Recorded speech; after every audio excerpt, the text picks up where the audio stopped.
Frères et sœurs, que la paix et la grâce de notre Seigneur et Sauveur Jésus-Christ soient avec vous.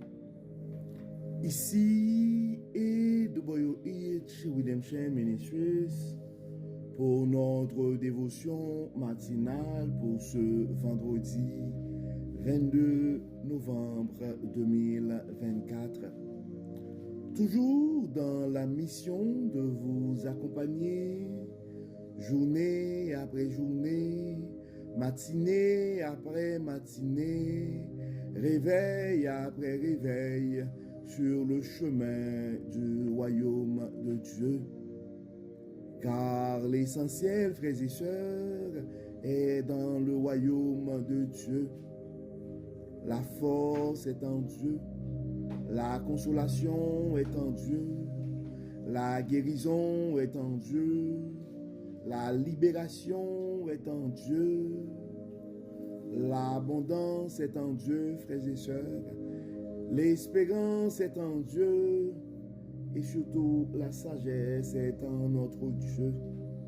C'est pourquoi nous nous répétons à chaque instant, cherchons d'abord le royaume de Dieu et sa justice, et toutes les autres choses nous seront données en plus.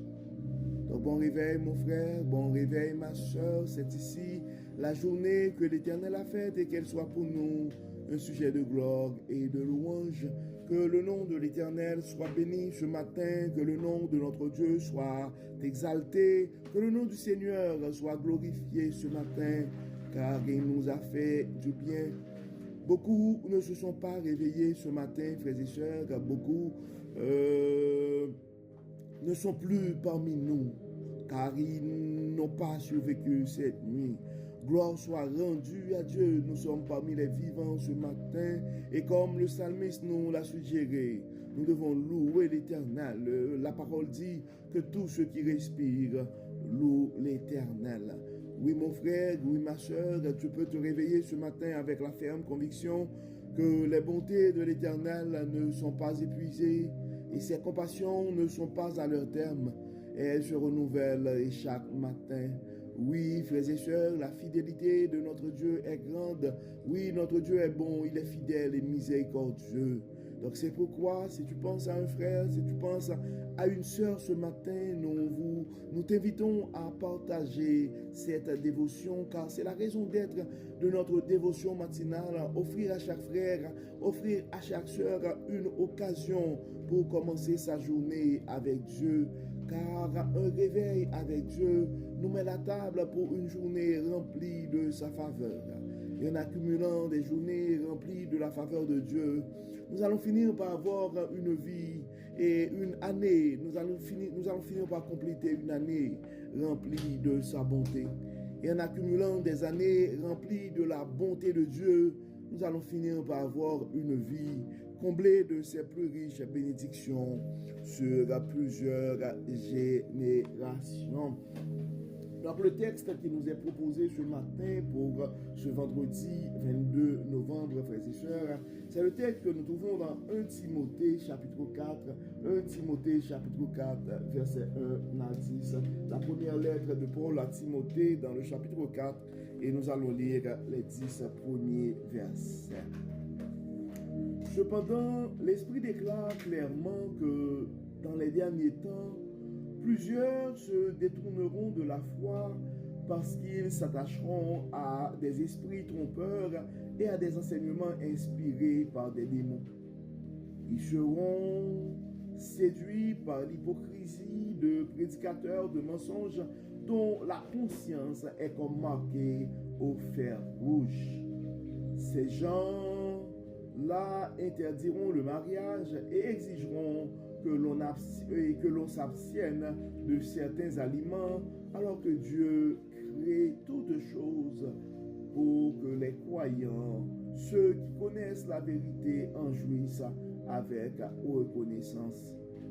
En effet, tout ce que Dieu a créé est bon, rien n'est à rejeter, pourvu que l'on remercie Dieu en le prenant. Car tout ce qu'il a créé est saint lorsqu'on l'utilise conformément à sa parole et avec prière. Expose cela aux frères et sœurs et tu seras un bon serviteur de Jésus-Christ, te nourrissant des paroles de la foi et du bon enseignement que tu as fidèlement suivi. Mais rejette les récits absurdes et contraires à la foi. Entraîne-toi plutôt à rester attaché à Dieu.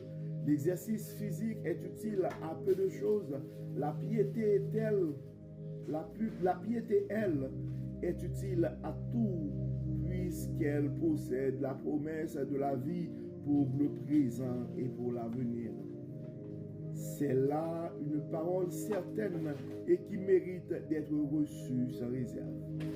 En effet, si nous nous donnons du mal et si nous luttons, c'est parce que nous avons mis notre espérance dans le Dieu vivant qui est le sauveur de tous les hommes et au plus haut point de ceux qui croient en lui. Nous venons de lire, frères et sœurs, les 10 premiers versets dans la première lettre, dans le 4e chapitre de la première lettre de Paul à Timothée. Et dans ce texte, en fait, nous avons lu comme d'habitude la version la Bible du semeur. Et dans ce texte, frères et sœurs, ce texte est constitué de 2 parties. Et en fait, la première partie qui est constituée des 7 premiers versets et a pour titre les fausses doctrines des derniers temps. Les fausses doctrines des derniers temps. En fait, c'était comme une mise en garde de Paul à Timothée pour dire cependant, l'Esprit déclare clairement dans les derniers temps, plusieurs se détourneront de la foi parce qu'ils s'attacheront à des esprits trompeurs et à des enseignements inspirés par des démons. Donc nous devons faire attention, frères et sœurs. C'est pourquoi nous devons toujours prier pour que Dieu nous révèle sa sagesse à travers son Saint-Esprit. Car nous pouvons être sujets notre foi pourrait être détournée et à cause des esprits trompeurs ou des enseignements inspirés par des démons. Il nous invite aussi à nous protéger de la séduction, de l'hypocrisie et des prédicateurs de mensonges. Donc ça dit dans le 2e verset, ils seront séduits par l'hypocrisie de prédicateurs de mensonges dont la conscience est comme marquée au fer rouge. Ce sont des gens qui, donc leur conscience, c'est comme leur conscience est morte.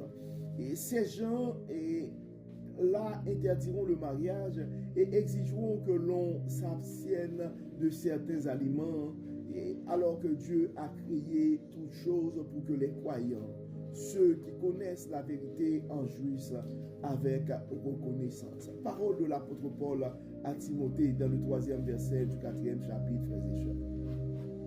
En effet, tout ce que Dieu a créé est bon et rien n'est rejeté, pourvu que l'on remercie Dieu en le prenant. Verset 5, car tout ce qu'il a créé est saint lorsqu'il l'utilise conformément à sa parole et avec prière. Donc nous sommes appelés à utiliser les choses que Dieu a mis à notre disposition, frères et sœurs, conformément à sa parole, et nous devons toujours prier, particulièrement remercier Dieu pour les choses qu'il nous donne. Et Paul avait exhorté, l'exhortation a été faite à Timothée d'exposer ses paroles. Expose cela aux frères et sœurs et tu seras un bon serviteur de Jésus-Christ, te nourrissant des paroles de la foi et du bon enseignement que tu as fidèlement suivi. Mais rejette les récits absurdes et contraires à la foi. Donc notre obligation de partager la parole que nous avons reçue pour aider les frères et sœurs à poursuivre leur parcours sur le chemin du royaume. Donc cette recommandation ne change pas, frères et sœurs, et nous devons toujours nous efforcer à exhorter nos frères et sœurs à partager de la parole avec eux autres. C'est pourquoi nous vous invitons souvent à partager nos messages. C'est une forme d'évangélisation, car on ne sait jamais ce que la parole de Dieu peut faire dans la vie de l'un de ses enfants. Mais ça nous met en garde aussi des récits absurdes et contraires à la foi. Dans le verset 7, ça dit, mais rejette les récits absurdes et contraires à la foi. Mais c'est pourquoi, frères et sœurs, ça commence surtout donc, et par l'Esprit Saint. Donc avant, nous devons éviter aussi de ne pas rentrer dans le jugement. À chaque fois que quelqu'un prêche ou dit quelque chose, on essaie de lier ça à un récit absurde et pour dire que c'est contraire à la foi. Donc, en cas de doute, nous vous invitons vraiment à prier et Dieu, dans son amour, va nous révéler sa sagesse. Et l'apôtre Paul a adressé aussi des mots d'encouragement à Timothée dans les versets 8, 9 et 10. Ça dit à Timothée, entraîne-toi plutôt à rester attaché à Dieu. C'est très important, frères et sœurs, rester attaché à Dieu, car en restant attaché à Dieu, donc Dieu va nous révéler autrement et sa sagesse. C'est-à-dire l'exercice physique est utile à peu de choses. Donc c'est quand même utile l'exercice physique, mais c'est utile à peu de choses. Mais la piété, elle, est utile à tout, puisqu'elle possède la promesse de la vie pour le présent et pour l'avenir. En pratiquant la piété, frères et sœurs, donc Dieu nous fait des promesses, non seulement pour la vie présente, mais pour la vie à venir. Dans le verset 9, l'apôtre Paul dit, c'est là une parole certaine et qui mérite d'être reçue sans réserve. Donc c'est pourquoi nous devons partager cette parole à nos frères et sœurs. Dans le verset 10, ça termine pour dire en effet, si nous nous donnons du mal, et si nous luttons, c'est parce que nous avons mis notre espérance dans le Dieu vivant, qui est le sauveur de tous les hommes et au plus haut point de ceux qui croient en lui. Donc en fait, nous sommes conscients, et l'apôtre Paul l'a dit aussi à Timothée, que le chemin du royaume, ce n'est pas un parcours sans détour. Et des fois, notre engagement dans le ministère, notre engagement à suivre Christ pourrait nous apporter des fois des tourments, des peines. Donc c'est pourquoi l'apôtre Paul a quand même expliqué dans le verset 10 que si jamais il se donne de la peine, c'est parce que tout simplement la mission est noble. Il y a une grande espérance qui est liée à ça. Nous devons nous rappeler, frères et sœurs, que notre Dieu est un Dieu bon, est un Dieu grand. Il nous fait des promesses, non seulement pour la vie présente, mais pour la vie à venir. Donc c'est pourquoi nous devons nous efforcer pour pratiquer la piété et nous devons nous efforcer pour garder pour rester attachés à Dieu, afin qu'il puisse nous révéler sa sagesse, afin qu'il puisse nous protéger aussi contre les fausses doctrines, contre les doctrines qui sont inspirées par des démons ou l'esprit malin. Donc c'est pourquoi nous allons prier et pour que Dieu puisse nous garder attachés et tout près de lui, pour que son Saint-Esprit puisse nous inspirer, pour qu'il puisse nous révéler sa sagesse, pour qu'il puisse nous fortifier et nous aider et à rester fidèles et dans notre parcours sur le chemin du royaume. Nous allons intercéder aussi pour nos frères et sœurs qui sont malades. Nous allons prier pour nos frères et sœurs qui ont des soucis financiers, qui ont des problèmes de couple. Nous allons prier pour nos enfants. Nous allons prier pour nos jeunes. Nous allons prier pour nos aînés. Nous allons prier aussi pour les parents, pour nos adultes. Donc prions, frères et sœurs. Dieu de bonté, Dieu de miséricorde, nous te disons merci parce que tu n'arrêtes pas de nous enseigner ta sagesse à travers ta parole. Dieu de bonté, Dieu de grâce, nous te disons merci. Merci pour tout ce que tu as fait pour nous. Merci pour la parole, merci pour le pardon de nos péchés. Merci Seigneur pour ta fidélité.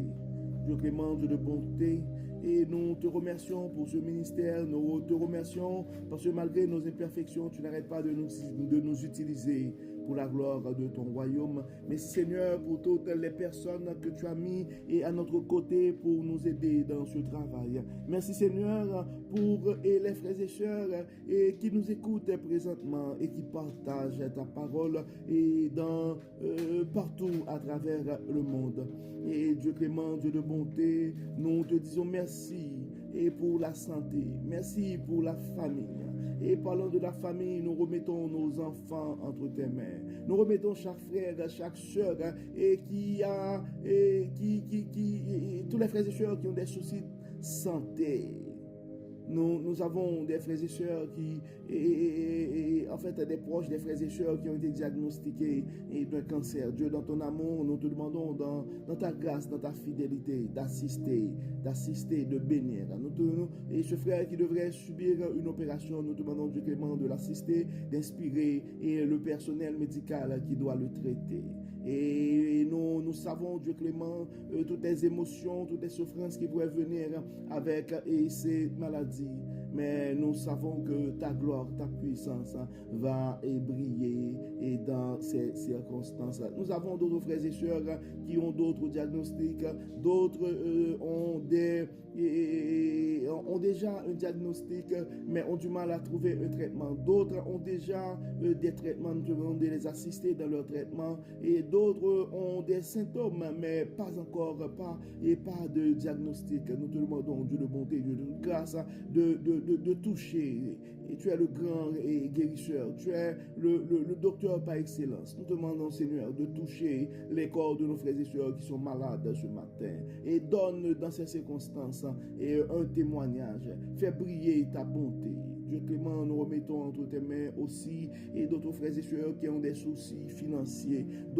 Certains n'arrivent pas à rejoindre les deux bouts. Et d'autres ont du mal à trouver un emploi. D'autres ont du mal à s'orienter dans un pays étranger.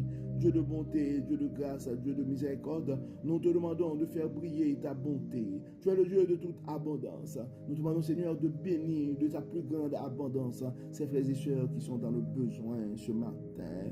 Dieu de toute puissance, Dieu de toute grâce, nous avons d'autres frères et sœurs qui ont des problèmes de couple, soit avec des conjoints, et soit des problèmes, soit des chicanes familiales, des tensions avec les enfants, des frères et sœurs qui n'arrivent pas à s'entendre.